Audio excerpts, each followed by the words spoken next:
Graça e paz do Senhor Jesus a todos. Hoje nós vamos continuar aqui com a gravação de 2 Coríntios capítulo 4, onde Paulo vai reiterar a sua sinceridade como ministro, no ministério da palavra que o Senhor deu a ele de apóstolo. Ele diz assim: por isso, tendo esse ministério, segundo a misericórdia que nos foi feita, não desfalecemos. Sabe por que você não pode nunca desfalecer no seu ministério?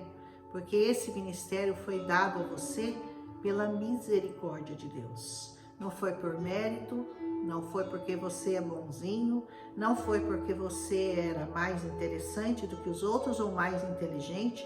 Esse ministério foi dado a você pela misericórdia de Deus. Então não despreze a misericórdia de Deus e não desfaleça jamais do seu chamado, do seu ministério, como fazia o apóstolo Paulo. Ele diz: antes nós rejeitamos as coisas que por vergonha se ocultam, não andando com astúcia e nem falsificando a palavra de Deus. E assim nos recomendamos à consciência de todo homem na presença de Deus pela manifestação da verdade. Já naquele tempo, várias pessoas haviam se infiltrado na igreja e estavam falsificando a palavra de Deus, querendo introduzir dogmas, doutrinas, maneiras de vida diferentes daquela que o Senhor Jesus havia nos deixado. E Paulo dizia: eu quero falar apenas a verdade.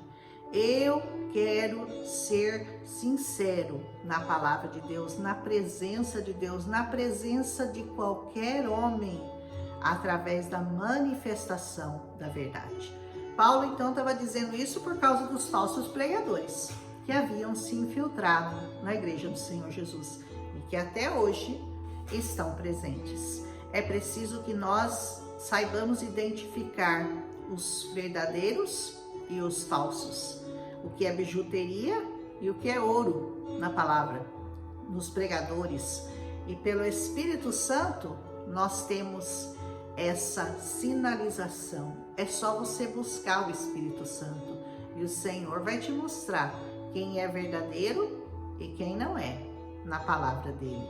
Mas se ainda nosso evangelho está coberto, se ainda está para aqueles que se perdem. Para esses, o evangelho está encoberto, porque você sabe que o mundo jaz no maligno e que a escuridão e as trevas cobriram a terra e os povos. Então, para a maioria, o evangelho provavelmente ainda está encoberto, mas para alguns a glória foi manifesta e a luz reinou nos nossos corações, nos quais ele diz: o Deus desse século cegou o entendimento dos incrédulos. Sabe para quê? Para que a luz do evangelho não resplandeça no coração deles. A luz do evangelho da glória de Cristo, que é a imagem de Deus. Jesus Cristo é a imagem de Deus. A glória de Cristo é a imagem de Deus. Sabe que glória significa tudo que Deus tem e tudo que Deus é. Então, tudo que Deus tem e tudo que Deus é está manifesto em Cristo Jesus, o nosso Senhor, o nosso Salvador. Aleluia! Porque nós não pregamos a nós mesmos, não. Paulo dizia: eu não estou falando de mim, eu estou falando de Cristo, mas a Jesus Cristo, o Senhor, e nós mesmos somos vossos servos, por amor a Jesus. Você sabia que você se torna um servo daqueles para quem você prega o evangelho? Porque nós não viemos para ser servidos, como Cristo não veio para ser servido, ele veio para servir. E você, como servo dele, segue o mesmo patamar, continua sendo servo de todos aqueles que aceitam a Jesus Cristo. Aleluia! Porque Deus, que disse que das trevas resplandecesse a luz, é quem resplandeceu em nossos corações. Quem que resplandeceu em nossos corações? Deus. aquele que disse que das trevas resplandecesse a luz. Para quê? Para iluminação do conhecimento da glória de Deus, para que você fosse iluminado, para entender a glória de Deus. Aonde? Na face de Jesus Cristo. O conhecimento da glória de Deus está iluminado, está estampado, está declarado, está posto na face do Senhor Jesus. Então, onde é que está o conhecimento da glória de Deus? Vá buscar lá na face do Senhor Jesus. Temos, porém, esse tesouro, ele continua, em vasos de barro. Sabia que você é só um vaso de barro, mas o que você carrega é um tesouro. É um tesouro, uma fonte inesgotável de sabedoria, de conhecimento, de dons, de palavra, de revelação. É um tesouro que não tem fim, para que a excelência do poder seja de Deus e não de nós. Por isso que você é só um vaso que carrega o ouro, mas você não é o ouro, você é só o vaso. Aleluia! Muito bem, em tudo nós somos atribulados, mas não angustiados. Então você pode sofrer alguma tribulação nesse mundo, com certeza, mas não angústia. Você pode ficar perplexo, mas não desanimado. E de repente você toma um baque, você fica perplexo com as coisas desse mundo, mas nunca desanimado. Perseguidos, você pode até ser perseguido por causa da palavra que você carrega, mas não desamparado, porque o Senhor não desampara ninguém daqueles que Ele escolheu para pregar essa palavra. Podemos até ficar abatidos, mas nunca destruídos. Destruídos não é uma palavra que cabe no nosso dicionário. Aleluia! Trazendo sempre por toda parte a mortificação do Senhor Jesus. Você carrega em você a morte do Senhor Jesus no seu corpo. E quando você carrega essa morte no seu corpo, significa que você está morto para os seus pecados, significa que você está morto para as ofensas, significa que você está morto contra a maldade, significa que você está morto para a inveja, você está morto para a injustiça, você está morto para tudo que não reflete a glória do Senhor. Para quê? Para que a vida de Jesus se manifeste também nos nossos corpos. Por que você tem que morrer? Para que a vida de Cristo se manifeste em você. Você morre todos os dias, você tem que acordar de manhã e dizer: eu sou um morto em Cristo Jesus, porque a vida de Jesus será manifesta em mim. Aleluia, já está manifesta em você. Esse trecho aqui dessa palavra é muito importante que você entenda que você está morto com Cristo para que você viva com Ele.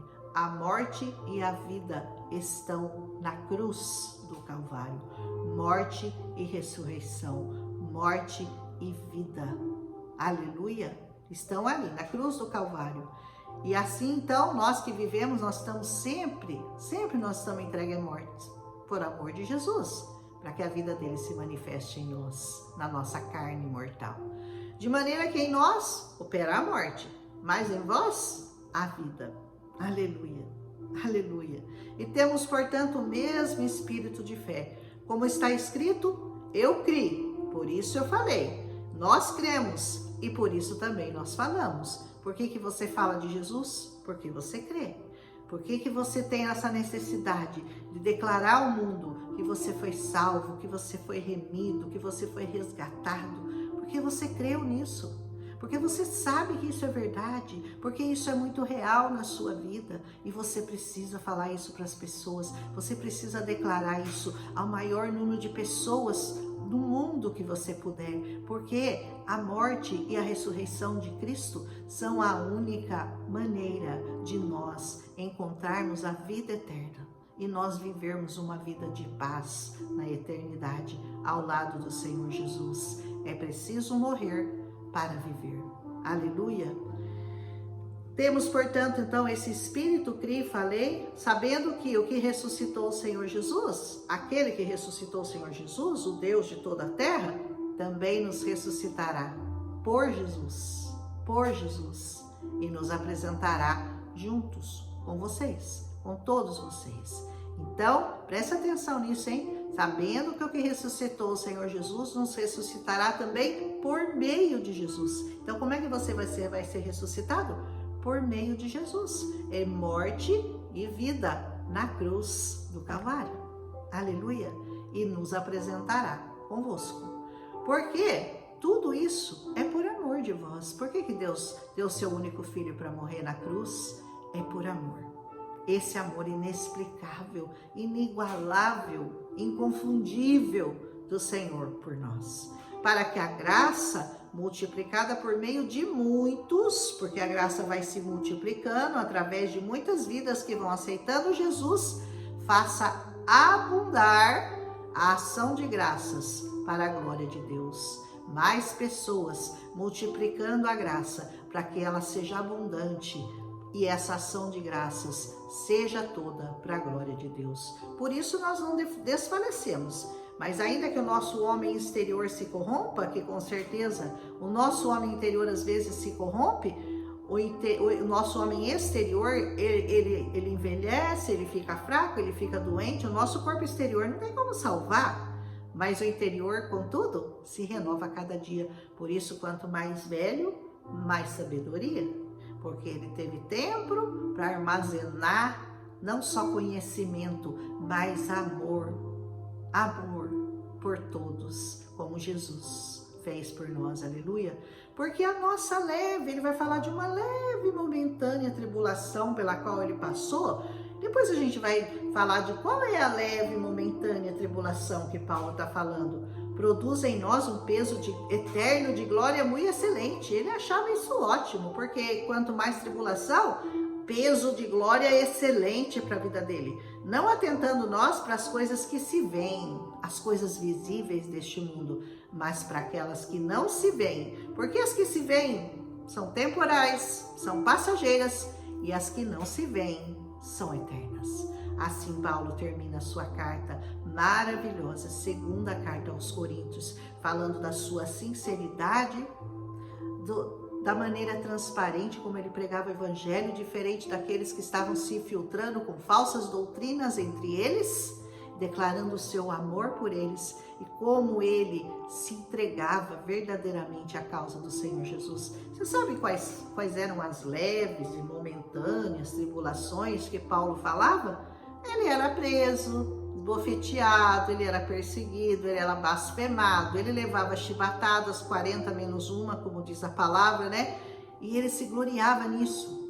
Ele se gloriava nessas perseguições, nessas leves, momentâneas tribulações, ele diz, né? Ele achava isso um motivo de orgulho, né? Poder padecer isso por amor de Jesus. Sabe por quê? Porque ele cria, porque ele sabia que o que esperava ele era infinitamente maior, que o que o esperava era infinitamente maior do que aquele sofrimento que ele sabia que era passageiro e que um dia ia acabar, mas que lá na eternidade ele teria toda a vida para desfrutar do amor de Cristo, né? Quanto que você está disposto a ser perseguido, a ser injuriado, a ser blasfemado, a ser odiado por causa do amor a Jesus Cristo? Quanto você está disposto?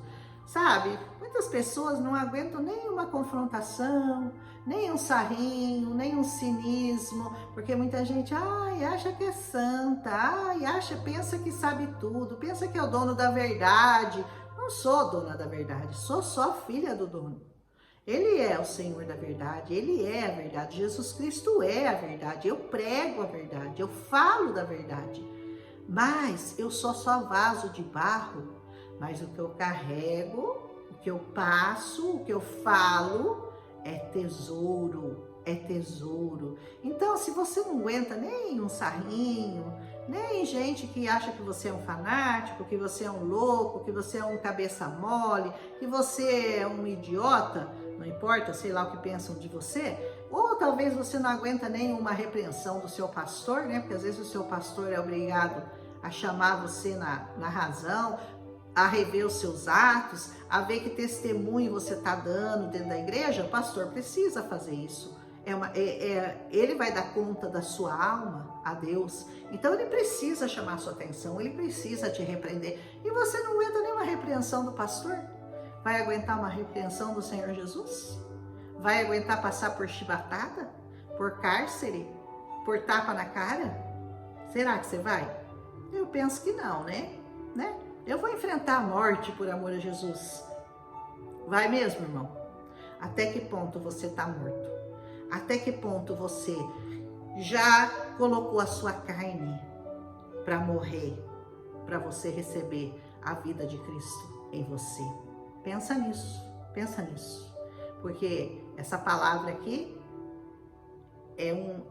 ela carrega um amor que você não consegue explicar. Ela carrega uma intensidade que transforma vidas, que muda pessoas, que cura pessoas, que faz milagres. Essa palavra não é conhecimento humano, essa palavra é poder de Deus, é amor de Deus, demonstrado na cruz do Calvário por nós. Enfim, que você conseguir entender esse amor, então você vai viver e vai morrer por ele. Aleluia! Um abraço e até amanhã com 2 Coríntios, capítulo 5. 2 Coríntios é bonito, né? Sempre falo isso. Deixa seu like se você gostou. Comenta um amém aí. Se você foi edificado, compartilha com quem você ama. E amanhã nós voltamos. Hoje eu gravei um pouco tarde, porque eu saí durante o dia. Amanhã de manhã vou estar gravando 2 Coríntios, capítulo 5. Um abraço. Até amanhã.